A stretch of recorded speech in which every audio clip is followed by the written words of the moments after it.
Hello friends, വളരെ നമസ്കാരം. സുഹൃത്തുക്കളെ, ഇന്നത്തെ നമ്മളുടെ വീഡിയോ ടോപ്പിക് ഇതിൽ നമ്മൾ ചെയ്യാത്തൊരു ടോപ്പിക്കാണ്. നമ്മുടെ ഇന്ത്യയിലെ മദ്യ വിപണിയെ കുറിച്ചാണ്. ആദ്യമേ ഒരു ഡിസ്ക്ലൈമർ ഉണ്ട്. ഇത് മദ്യപാനത്തെ പ്രോത്സാഹിപ്പിക്കുന്ന ഒരു വീഡിയോ അല്ല. ജസ്റ്റ് നമ്മളൊരു റിപ്പോർട്ടിന്റെ അടിസ്ഥാനത്തിൽ ജസ്റ്റ് കുറെ ഇൻഫർമേഷൻ, നമ്മളുടെ ലിക്കർ മാർക്കറ്റിനെ കുറിച്ചുള്ള ഒരു ചെറിയ അവലോകനം മാത്രമാണ്. അതായത് കഴിഞ്ഞ വർഷം നമ്മളുടെ ഇന്ത്യയിലെ വേനൽക്കാലത്ത് ഉണ്ടായിട്ടുള്ള കനത്ത മഴ കാരണം കഴിഞ്ഞ വർഷം എന്ന് പറയുമ്പോൾ ഫിനാൻഷ്യൽ ഇയറിന്റെ കാര്യമാണ്, 25-26 സാമ്പത്തിക വർഷത്തിലെ കാര്യമാണ് പറഞ്ഞത്. ആ വർഷം ബിയറിന്റെ വിൽപ്പന അല്പം കുറഞ്ഞെങ്കിലും അത് വീണ്ടും തിരികെ വളരെ ശക്തിയോടുകൂടി വന്നിട്ടുണ്ട് എന്നാണ് നമുക്ക് അറിയാൻ സാധിക്കുന്നത്. പ്രീമിയം വിസ്കിയുടെ കച്ചവടമാണ് നമ്മുടെ രാജ്യത്ത് നല്ല രീതിയിൽ മുൻപോട്ട് പോകുന്നത്. അതുകൊണ്ട് തീർച്ചയായിട്ടും ഇന്ത്യൻ മദ്യ വിപണി നല്ല ഒരു ഉന്മേഷവും ഉണർവും ഒക്കെ കാണിക്കുന്ന ഒരു ട്രെൻഡാണ് നമുക്ക് മുമ്പിലുള്ളത്. പ്രീമിയം വിസ്കി, അതുപോലെ തന്നെ റമ്മ്, വോഡ്ക, ഇതൊക്കെ ഈ പറഞ്ഞ ബ്രാൻഡുകൾക്കുള്ള ആവശ്യകത 2025-26 സാമ്പത്തിക വർഷത്തിൽ വളരെ വർധനമാണ് കാണിച്ചിട്ടുള്ളത്. കഴിഞ്ഞ വർഷത്ത് വേനൽക്കാലത്ത് മഴ പെയ്ത ബിയറിന്റെ കച്ചവടം കുറെ മോശമായെങ്കിലും നികുതി വർധന, ഈ പറഞ്ഞ മഴ എന്നുള്ള പ്രതിസന്ധികളൊക്കെ മറികടന്നിട്ട് നമ്മുടെ ഇന്ത്യയിലെ കാര്യമാണ് പറയുന്നത്, മദ്യ വ്യവസായത്തിന് നല്ല വളർച്ച നേടാൻ സാധിച്ചു എന്നുള്ളതാണ് നമുക്ക് മനസ്സിലാക്കാൻ സാധിക്കുന്നത്. അത് തീർച്ചയായിട്ടും ഒരിക്കലും താഴേക്ക് പോകാത്ത, അല്ലെങ്കിൽ വിൽപ്പന എന്തെല്ലാം പ്രതിസന്ധികളും സാമ്പത്തിക മാന്ദ്യങ്ങളൊക്കെ ഉണ്ടായാലും തീർച്ചയായിട്ടും ഈ വലിയ കുഴപ്പങ്ങളൊന്നുമില്ലാതെ പോകുന്ന, ഞാൻ തമാശയാണ് പറയുന്നത്, എന്നാൽ തന്നെയും പൊതുവെ നമുക്കറിയാം ഈ പറഞ്ഞ ലിക്വർ മാർക്കറ്റ് അല്ലെങ്കിൽ ഈ മദ്യ വ്യവസായ മേഖല പ്രതിസന്ധികൾ നേരിടും, ഇല്ലെന്ന് പറയാൻ പറ്റത്തില്ല. കാരണം നമ്മൾ സാധാരണ കാണുന്ന ഒരു കാഴ്ചയല്ല നമുക്കെപ്പോഴും. ഇതൊരു വ്യാവസായിക മേഖലയായതുകൊണ്ട് മറ്റ് വ്യാവസായിക മേഖലകളൊക്കെ തന്നെ നേരിടുന്ന പ്രശ്നങ്ങളൊക്കെ തന്നെ ഈ ഒരു മേഖലയൊക്കെ തന്നെ നേരിടും എന്നുള്ള കാര്യം സംശയമൊന്നുമില്ല. പക്ഷേ നോർമൽ കണ്ടീഷനിലൊക്കെ തന്നെ വളരെ വെച്ചടി കയറ്റം ലഭിച്ചുകൊണ്ടിരിക്കുന്ന ഒരു മേഖല തന്നെയാണ് ഈ പറഞ്ഞ മദ്യ വ്യവസായ മേഖല എന്നുള്ളത് നമ്മൾ മനസ്സിലാക്കും. അപ്പൊ ഈ പറഞ്ഞ ചില പ്രതിസന്ധി എന്ന് പറഞ്ഞാൽ നികുതിയുടെ വർധനവ്, അതുപോലെ തന്നെ കഴിഞ്ഞ വർഷത്തെ വേനൽ മഴ, ഇതിനെയൊക്കെ അതിജീവിച്ച് പിന്നെ വ്യവസായത്തിന് വളർച്ച നേടാൻ സാധിച്ചു എന്നുള്ളതാണ്. പ്രത്യേകിച്ച് വിസ്കി, റം, വോഡ്ക എന്നിവ ഉൾപ്പെടുന്ന ഈ പറഞ്ഞ വിഭാഗത്തിന്റെ വിൽപ്പന 2026 സാമ്പത്തിക വർഷത്തിൽ, 2026 സാമ്പത്തിക വർഷം എന്ന് പറയുമ്പോൾ 26-27 അതായത് ഏപ്രിൽ മുതലുള്ള കാര്യമാണ് പറയുന്നത്, 4% വളർച്ച കൈവരിച്ചിട്ട് 440 മില്യൺ കേസ് ആയിട്ടുണ്ട് എന്നാണ് പറയുന്നത്. ഇതിന്റെ വിസ്കിയുടെയും റമ്മിന്റെയും വോഡ്കയുടെയും കാര്യമാണ് പറയുന്നത്. മുൻവർഷം അത് വെറും 1.6%. ഇവിടെ 2026 സാമ്പത്തിക വർഷം എന്നാണ് പറയുന്നത്. 2026 സാമ്പത്തിക വർഷം ഇപ്പൊ 2026-27 സാമ്പത്തിക വർഷം നടന്നുകൊണ്ടിരിക്കുകയാണ്. 2025-26 കാര്യമാണ് നമ്മൾ പറഞ്ഞത്, കഴിഞ്ഞ വർഷത്തെ കാര്യമാണ് പറഞ്ഞത്. 2026 4% ഉയർന്ന് 440 മില്യൺ കേസ് ആയി എന്ന് പറയുമ്പോൾ ഈ പറഞ്ഞ കഴിഞ്ഞ വർഷം അത് 1.6% മാത്രമായിരുന്നു എന്നാണ് മനസ്സിലാക്കുന്നത്. അതുപോലെ തന്നെ ബിയറിന്റെ വിൽപ്പന 4% വർദ്ധിച്ച് 474 മില്യൺ കേസിലെത്തി എന്ന് നമുക്കറിയാൻ സാധിക്കുന്നുണ്ട്. കഴിഞ്ഞ വർഷം വേനൽ മഴ വന്നതോടുകൂടി ബിയറിനുള്ള വിൽപ്പന കുറഞ്ഞു. കാരണം നമുക്ക് മഴ പെയ്തു കഴിഞ്ഞാൽ ആരും പൊതുവെ ബിയർ കുടിക്കുന്ന ഒരു സ്വഭാവം നമ്മൾ കാണുന്നില്ല. എന്നാലും ബിയർ കുടിക്കേണ്ട ആൾക്കാരൊക്കെ തന്നെ മഴയത്താലും ബിയർ കുടിക്കും. കാരണം ഞാൻ മഴയത്തൊക്കെ ബിയർ പോയി കുടിക്കുന്ന ഒരാളാണ്. നമ്മളങ്ങനെ പൊതുവെ മഴയാണെന്നും പറഞ്ഞ് ബാറിലൊക്കെ പോകുമ്പോൾ ബിയർ കുടിക്കാത്ത ആൾക്കാരെ നമ്മൾ കാണാറൊന്നുമില്ല. ബിയർ കുടിക്കുന്ന ആൾക്കാരെയൊക്കെ നമുക്ക് കാണാൻ സാധിക്കും. പക്ഷെ പൊതുവെ നമുക്കറിയാം ചൂട് സമയത്താണ് അല്ലെങ്കിൽ വേനൽക്കാലത്താണ് ബിയറിനുള്ള കച്ചവടം പൊതുവെ കൂടുന്നത്. അപ്പൊ അത് കഴിഞ്ഞ വർഷത്തെ വേനൽക്കാലത്തുള്ള വേനൽ മഴയോട് അനുബന്ധിച്ച് ബിയറിന്റെ കച്ചവടമൊക്കെ വളരെ ഗണ്യമായി കുറഞ്ഞു എന്നുള്ളൊരു യാഥാർത്ഥ്യം കൂടെ നമ്മൾ ഇവിടെ മനസ്സിലാക്കുന്നുണ്ട്. അപ്പൊ ബിയറിന്റെ വിൽപ്പന 4% വർദ്ധിച്ച് 474 മില്യൺ കേസിലെത്തി എന്നുമാണ് നമുക്ക് മനസ്സിലാക്കാൻ സാധിക്കും. അപ്പൊ ഈ കഴിഞ്ഞ വർഷത്തെ ഈ വേനൽക്കാലത്തെ കനത്ത മഴ ബിയർ വിൽപ്പനയെ ബാധിച്ചെങ്കിലും വർഷാവസാനം വിപണി വീണ്ടും ശക്തി പ്രാപിച്ചു എന്നാണ്. കാരണം മഴയൊക്കെ പോയി വീണ്ടും തീർച്ചയായിട്ടും ആ മാർക്കറ്റ് പഴയ ഒരു നോർമൽസിയിലേക്ക് വന്നു എന്നാണ് ഇവിടെ നമുക്ക് മനസ്സിലാക്കാൻ സാധിക്കുന്നത്. അതുപോലെ തന്നെ നഗരപ്രദേശങ്ങളിലുള്ള കൺസ്യൂമേഴ്സിന് കൂടുതൽ പ്രീമിയം ബ്രാൻഡുകളാണ് ഉപയോഗിക്കുന്നത്. പ്രീമിയം ബ്രാൻഡുകൾ, അത് വിസ്കി ആയാലും റമ്മായാലും അല്ലെങ്കിൽ മറ്റ് വോഡ്ക ഇതുപോലുള്ള ബ്രാൻഡുകളൊക്കെ തന്നെ പ്രീമിയം ടൈപ്പ് ബ്രാൻഡുകൾ ഉപയോഗിക്കുന്ന ഒരു ട്രെൻഡ് നഗരങ്ങളിൽ അല്ലെങ്കിൽ നഗരപ്രദേശങ്ങളിൽ, മെട്രോ സിറ്റികളിലൊക്കെ തന്നെ ഉള്ള കൺസ്യൂമേഴ്സ് കൂടുതലും പ്രീമിയം ബ്രാൻഡുകൾ ഉപയോഗിക്കുന്നതായിട്ട്, അതും വിപണിക്ക് കൂടുതൽ ശക്തി പകരുവാൻ സഹായിക്കുന്നുണ്ട് എന്നാണ് പറയുന്നത്. അതുപോലെ തന്നെ നമ്മളുടെ ഇന്ത്യയിലെ പൊതുവെയുള്ള ചെലവഴിക്കൽ ശേഷി, ക്രയവിക്രയ ശേഷി, പർച്ചേസിംഗ് പവർ വർദ്ധിച്ചതും ഈ പറഞ്ഞ വിപണിക്ക് കൂടുതൽ ഗുണം ചെയ്തു എന്നാണ് മനസ്സിലാക്കാൻ സാധിക്കുന്നത്. അപ്പോൾ പൊതുവെ നമ്മൾ പറഞ്ഞു കഴിഞ്ഞാൽ മദ്യ വ്യവസായം പ്രത്യേകിച്ച് വലിയ എന്താ പറയുക പ്രതിസന്ധി അല്ലെങ്കിൽ അതുപോലുള്ള വലിയൊരു റിസഷനൊന്നും നേരിടുന്നില്ല. അല്പം ബുദ്ധിമുട്ടൊക്കെ ഉണ്ടായിട്ടുണ്ടെങ്കിലും അത് വളരെ ശക്തമായിട്ടുള്ള ഒരു വളർച്ചയുടെ പാതയിലേക്ക് അല്ലെങ്കിൽ പാതയിലേക്കൂടെ മുന്നോട്ട് പോയിക്കൊണ്ടിരിക്കുകയാണെന്നാണ് നമുക്കറിയാൻ സാധിക്കുന്നത്. പ്രീമിയം വിസ്കിക്കാണ് കൂടുതൽ ഡിമാൻഡ്. അതായത് രാജ്യത്തെ മദ്യ വിപണിയുടെ 63% വിസ്കിക്കാണ്. ആ വിസ്കിയിൽ തന്നെ പ്രീമിയം വിസ്കി വിഭാഗത്തിൽ 6% വളർച്ച രേഖപ്പെടുത്തിയപ്പോൾ സാധാരണ വിഭാഗത്തിലെ വിസ്കിക്ക് 4% കുറവും രേഖപ്പെടുത്തുന്നത്. അപ്പം പ്രീമിയം വിസ്കിക്കാണ് ഏറ്റവും കൂടുതൽ ആൾക്കാരുള്ളത്. അത് പൊതുവെ കൂടുതലും നഗരപ്രദേശങ്ങളിലുമാണ് എന്നാണ് നമുക്ക് മനസ്സിലാക്കാൻ സാധിക്കുന്നത്. ഇന്ത്യയിലെ മൊത്തം ആൾക്കാരുടെ മദ്യവിപണിയുടെ 63%-ലധികവും വിസ്കിക്കാണെന്നാണ് പറയുന്നത്.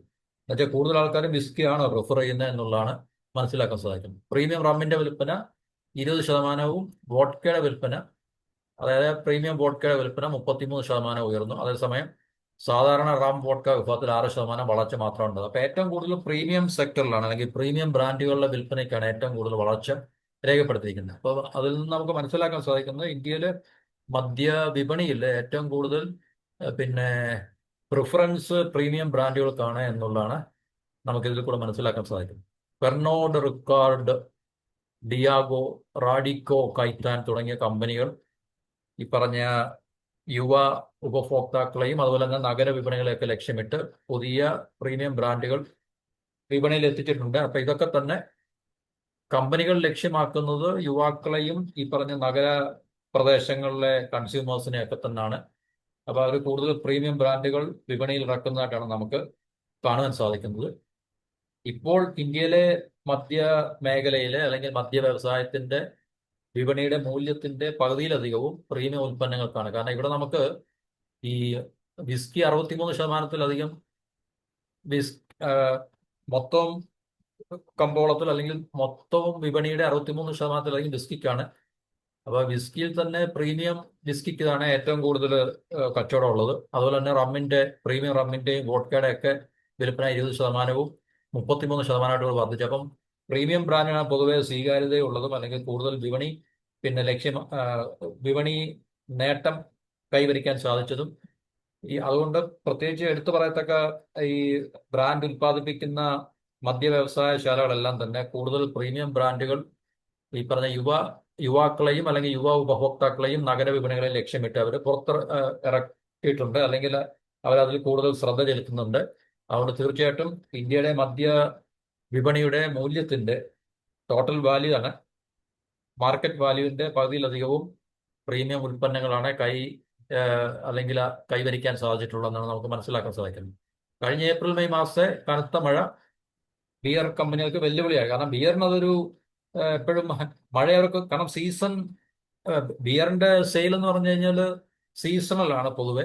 മദ്യത്തിന് അങ്ങനെ സീസണൊന്നുമില്ല. കാരണം ഏത് സീസണിലും മദ്യം നമ്മൾ കഴിക്കുന്നതുകൊണ്ട് മദ്യം ഒരു സീസണലായിട്ടുള്ള ലിക്കറല്ല. ബിയറിനെ സംബന്ധിച്ച് നമുക്കറിയാം, മഴ വളരെ ശക്തമായിട്ട് നിൽക്കുന്ന കാലാവസ്ഥയിലൊക്കെ തന്നെ പൊതുവെ ബിയറിന്റെ വിൽപ്പന അല്ലെങ്കിൽ വിപണിക്ക് ഒരു തിരിച്ചടി ലഭിക്കാനുള്ള സാധ്യത വളരെ കൂടുതലാണ്. ഇന്ത്യയിലെ ബിയർ ഉപഭോഗം ഏറ്റവും കൂടുതൽ മെയ് മാസത്തിലാണ്. കാരണം ഏറ്റവും കൂടുതൽ ചൂട് നിൽക്കുന്ന സമയം മെയ് മാസം ആയതുകൊണ്ട്. അല്ലെങ്കിൽ ഒരു മാർച്ച്, ഏപ്രിൽ, മെയ് ഒക്കെ കടുത്ത ചൂടൊക്കെ വരുമ്പോൾ തീർച്ചയായിട്ടും കൂടുതൽ ബിയറിന്റെ വിൽപ്പന നടക്കുന്ന ഒരു കാലഘട്ടമാണ്. പക്ഷെ മഴ വന്നു കഴിഞ്ഞാൽ, വേനൽ മഴ ആ സമയത്തൊക്കെ വളരെ ശക്തമായിട്ട് നിലനിന്നു കഴിഞ്ഞാൽ തീർച്ചയായിട്ടും ഈ പറഞ്ഞ വിപണിക്ക് ഒരു ശക്തമായിട്ടുള്ള തിരിച്ചടി ലഭിക്കാനുള്ള സാധ്യതയുണ്ട്. അത് കഴിഞ്ഞ വർഷം ആ ബിയർ മാർക്കറ്റിനത് അങ്ങനെ ഒരു തിരിച്ചടി ലഭിക്കുകയും ചെയ്തു. പക്ഷെ അതിനുശേഷം അത് റിക്കവർ ചെയ്ത് വീണ്ടും വളരെ ശക്തമായിട്ടുള്ള ഒരു വളർച്ചയുടെ പാതയിലേക്ക് വന്നിട്ടുണ്ടെന്നാണ് നമുക്ക് മനസ്സിലാക്കാൻ സാധിക്കുന്നത്. അപ്പൊ ഇന്ത്യയുടെ ഈ പറഞ്ഞ മദ്യ വിപണിയെക്കുറിച്ചാണ് നമ്മൾ സംസാരിക്കുന്നത്. അതുപോലെ തന്നെ നമുക്കറിയാം, വെസ്റ്റ് ഏഷ്യയിലൊക്കെ നടക്കുന്ന യുദ്ധത്തിന്റെയും അതുപോലെ തന്നെ ഇന്ധനവില, അസംസ്കൃത വസ്തുക്കളുടെ ചിലവ് ഉയരാനുള്ള സാധ്യതയൊക്കെ തന്നെ മദ്യ കമ്പനികളുടെ ലാഭത്തെ ബാധിക്കും. ലാഭത്തെ ബാധിക്കുന്ന പറഞ്ഞാൽ തീർച്ചയായിട്ടും അവരുടെ ഉൽപ്പന്നങ്ങൾക്കൊക്കെ വില കൂട്ടാനുള്ള സാധ്യത നമുക്ക് തള്ളിക്കളയാൻ സാധിക്കില്ല. അപ്പം മദ്യപിക്കുന്ന നമ്മളെപ്പോലുള്ള ആൾക്കാർക്ക് തീർച്ചയായിട്ടും കൂടുതൽ വില കൊടുത്ത് നമുക്ക് മദ്യം കഴിക്കേണ്ടി വരും ഇനിയും ഒരു പക്ഷേ സമീപ ഭാവിയിൽ എന്ന് നമുക്ക് മനസ്സിലാക്കേണ്ടി വരും. കാരണം നമുക്കറിയാം ഇതുപോലുള്ള ക്രൈസിസ് ഒക്കെ വരികയാണെങ്കിൽ ഇപ്പം നമുക്ക് ഇപ്പം ഈ ഇതിനകത്തിലെ ഏറ്റവും പ്രധാന വിഷയം എന്ന് പറഞ്ഞാൽ ഈ ഓയിലിന്റെ പ്രൈസ് കൂടുമ്പോൾ അത് മറ്റ് എല്ലാ മേഖലകളെയും ഒരുപോലെ ബാധിക്കും എന്നുള്ളത് കൊണ്ടും ഓരോ വ്യവസായശാലകളെയും ആം, സംബന്ധിച്ച് അവരുടെ ഉൽപ്പന്നങ്ങൾ നിർമ്മിക്കാൻ ആവശ്യമായിട്ടുള്ള അസംസ്കൃത വസ്തുക്കളുടെ വില കൂടുന്നത് കൊണ്ട് അവർക്ക് തീർച്ചയായിട്ടും അവരുടെ ഉൽപ്പന്നങ്ങളുടെ വിലയും കൂട്ടേണ്ടി വരും. അപ്പൊ തീർച്ചയായിട്ടും മദ്യം എന്ന് പറയുന്ന ഉൽപ്പന്നത്തിന്റെയും ഈ പറഞ്ഞ ഒരു സമാനമായിട്ടുള്ള സാഹചര്യം നേരിടുന്നുണ്ട്. മദ്യത്തിന്റെ വിലയും ഒരുപക്ഷെ സമീപ ഭാവിയിൽ കൂടാനുള്ള സാധ്യത നമുക്ക് തള്ളിക്കളയാൻ കഴിയില്ല. അപ്പൊ ഇതാണ് നമ്മുടെ ഇന്ത്യൻ മദ്യവിപണിയെക്കുറിച്ച് നമുക്ക് തൽക്കാലം മനസ്സിലാക്കാൻ പറ്റുന്ന ഒരു കാര്യം. ഏറ്റവും കൂടുതൽ നമ്മുടെ മദ്യവിപണി കൈയടക്കിയിരിക്കുന്നത് ഇന്ത്യയിലെയാണ്, ഓൾ ഓവർ ഇന്ത്യയാണ്, അല്ലെങ്കിൽ പാൻ ഇന്ത്യ ബേസിൽ രാജ്യത്തെ മദ്യവിപണി 63% മുകളിൽ വിസ്കിക്കാണ്. എന്ന് പറഞ്ഞു കഴിഞ്ഞാൽ ഇവിടെ മദ്യം ഉപയോഗിക്കുന്നതിൽ ഏറ്റവും കൂടുതൽ ആൾക്കാർ വിസ്കിയാണ് ഉപയോഗിക്കുന്നത്. ആ വിസ്കി ഉപയോഗിക്കുന്നവരിലും ഏറ്റവും കൂടുതൽ പ്രീമിയം വിസ്കിയാണ്. അത് 6% വളർച്ച കൈവരിച്ചിട്ടുണ്ട്. മറ്റ് പ്രീമിയം വിസ്കി 6% വളർച്ച കൈവരിച്ചപ്പോൾ പ്രീമിയം അല്ലാത്ത നോർമലായിട്ടുള്ള അല്ലെങ്കിൽ സാധാരണ വിഭാഗത്തിലെ ഓർഡിനറി വിസ്കി 4% വിൽപ്പന അവർക്ക് കുറയുകയും ചെയ്തിട്ടുണ്ട്. അതുപോലെ തന്നെ പ്രീമിയം റമ്മിന്റെയും പ്രീമിയം വോഡ്കയുടെ ഒക്കെ തന്നെ പിന്നെ സെയിൽസ് അല്ലെങ്കിൽ വിൽപ്പനയൊക്കെ തന്നെ 20%, 33%, വോഡ്കയ്ക്ക് 33% വിൽപ്പന ഉയർന്നതായിട്ടാണ് നമുക്ക് കാണാൻ സാധിക്കുന്നത്. അതുപോലെ പ്രീമിയം റമ്മിന്റെ വിൽപ്പന 20% ഉയർന്നിട്ടുണ്ട്. അപ്പൊ ഇതാണ് നമ്മുടെ ഇന്ത്യൻ മദ്യവിപണിയെക്കുറിച്ച് നമുക്ക് തൽക്കാലം മനസ്സിലാക്കാനുള്ള അല്ലെങ്കിൽ മനസ്സിലാക്കാൻ കഴിയുന്ന ചില പ്രധാനപ്പെട്ട ചില കാര്യങ്ങൾ. ഈ പറഞ്ഞ പിക്ചറിനകത്തിൽ കുറേ അധികം ബ്രാൻഡുകൾ കാണിച്ചിട്ടുണ്ട്. ഇവിടെ ഈ smoking and alcohol consumption is injuries to health എന്നുള്ള ആ ഒരു മെസ്സേജിനെ മുൻനിർത്തിക്കൊണ്ട് തന്നെയാണ് നമ്മൾ ഈ വീഡിയോ ചെയ്യുന്നത്. ഇതൊരു മദ്യപാനത്തിനെ അഡ്വക്കേറ്റ് ചെയ്യുന്ന അല്ലെങ്കിൽ എൻകറേജ് ചെയ്യുന്ന ഒരു വീഡിയോ അല്ല. ചില ഇൻഫർമേഷൻ നമ്മൾ ഷെയർ ചെയ്യുന്നത് മാത്രമേ ഉള്ളൂ. ആൻഡ് പിന്നെ അതിൽ നമുക്ക് ഫെമിലർ ആയിട്ടുള്ള ബ്രാൻഡുകളൊന്നും കാണുന്നില്ലല്ലോ. സ്മിർനോഫ് ഉണ്ടെന്നു, സ്മിർനോഫ് അല്ലേ? ഓക്കെ. അപ്പൊ ഇതാണ് നമ്മുടെ മദ്യവിപണിയെക്കുറിച്ച്, ഇന്ത്യയിലെ മദ്യവിപണിയെക്കുറിച്ച് നമുക്ക് തൽക്കാലം പറയാനുള്ള കാര്യങ്ങൾ. മദ്യവിപണിയിലെ പുതിയ ട്രെൻഡ്, കഴിഞ്ഞ വർഷം വേനൽ മഴയത്ത് ഒലിച്ചുപോയ ബിയർ മാർക്കറ്റ് വീണ്ടും സജീവമായിട്ടുണ്ട്. അതുപോലെ തന്നെ രാജ്യത്തിന്റെ മദ്യവിപണിയിൽ ഭൂരിഭാഗവും കൈയടക്കി വെച്ചിരിക്കുന്ന വിസ്കിയാണ്. അതിലും ഭൂരിഭാഗം പ്രീമിയം വിസ്കിയാണ് കൈയടക്കി വെച്ചിരിക്കുന്നത്. പ്രീമിയം വിസ്കിയുടെയും പ്രീമിയം റമ്മിന്റെയും പ്രീമിയം വോഡ്കയുടെ ഒക്കെ തന്നെ കച്ചവടം തകൃതിയായി നടക്കുന്നുണ്ട് എന്നുള്ളതാണ് നമുക്ക് മനസ്സിലാക്കാൻ സാധിക്കുന്നത്. തൽക്കാലം ഇത്രയും പറഞ്ഞുകൊണ്ട് ടോപ്പിക്കുകൾ അവസാനിപ്പിക്കുകയാണ്. മറ്റൊരു പ്രധാനപ്പെട്ട ടോപ്പിക്കുമായി നമുക്ക് അടുത്ത വീഡിയോ കാണാം. എല്ലാവർക്കും നന്ദി, നമസ്കാരം, and have A wonderful day.